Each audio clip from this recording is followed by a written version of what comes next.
Hi, it's Lee with learningwithlee.com. And I am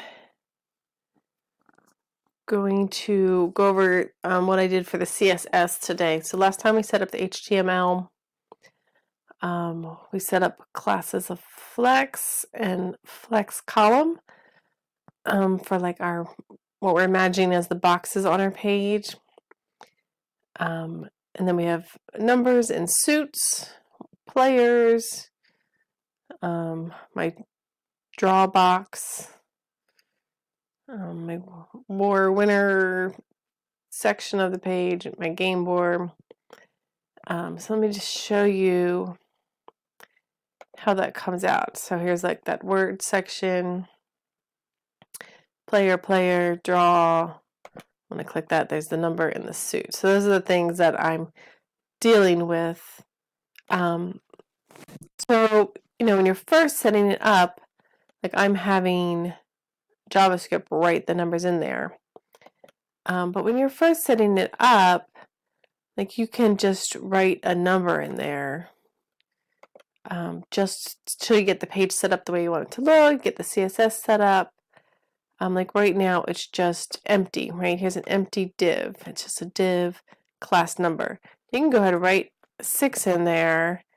You can write suit clubs and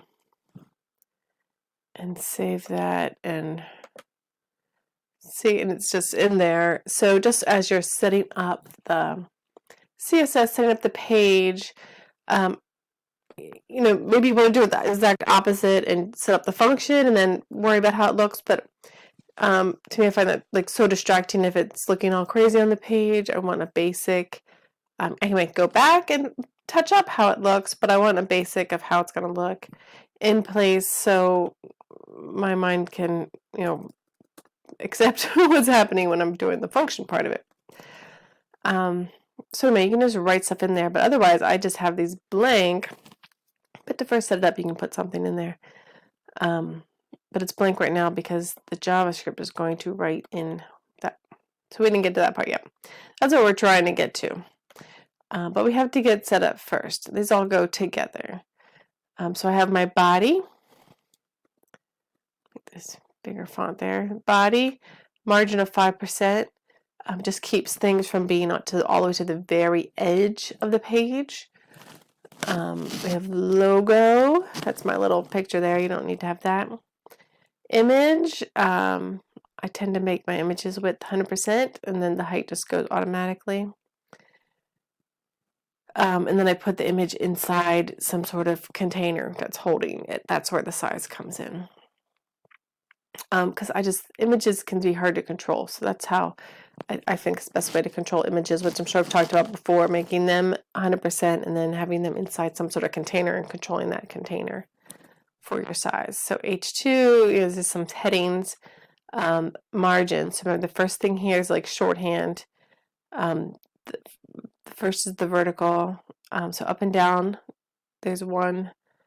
It's like one font size worth of space, like hitting enter on a page, a Word document or something, and then 0 right and left.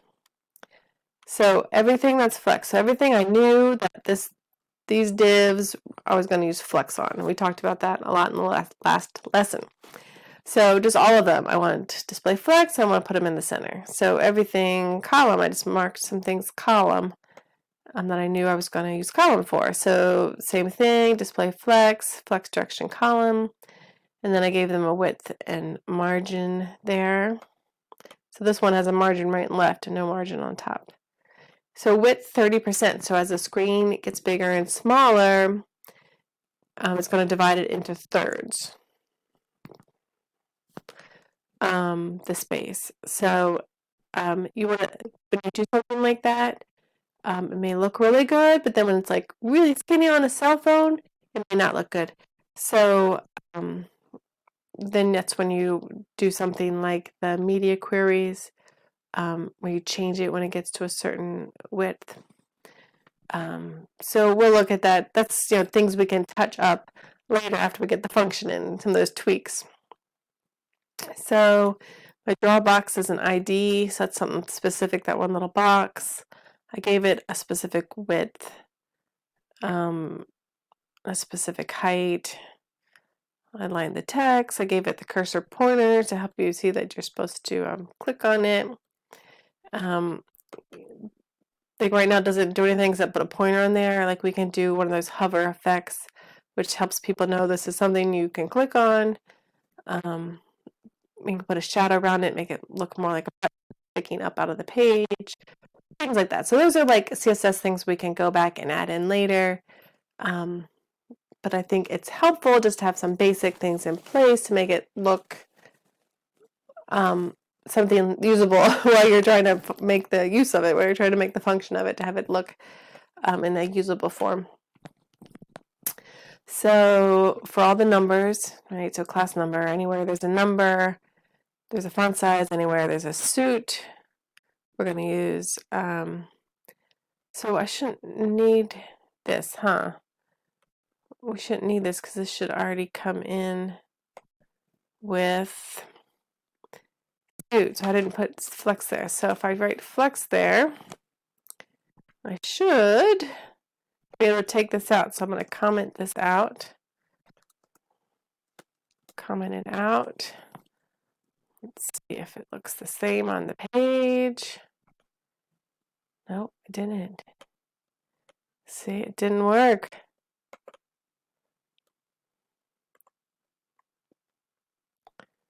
Oh, so it didn't have flex wrap, wasn't part of flex.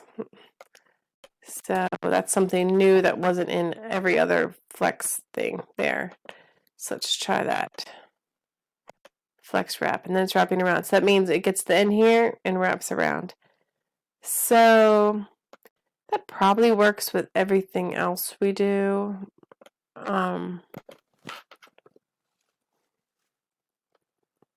Flex wrap. I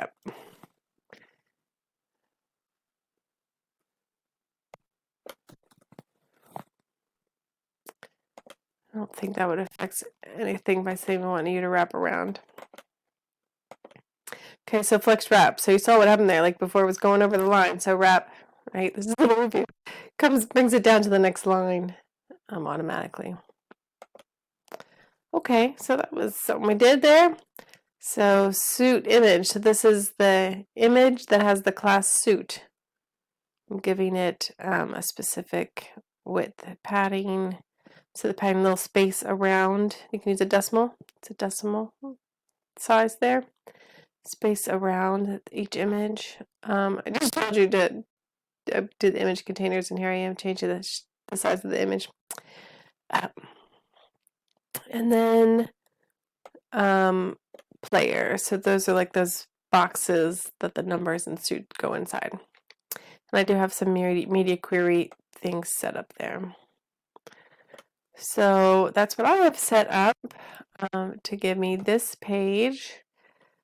So next time we will we'll start with the cards next time. We need to make 52 cards and then divide them into 2 piles. That'll be our goal for the next lesson.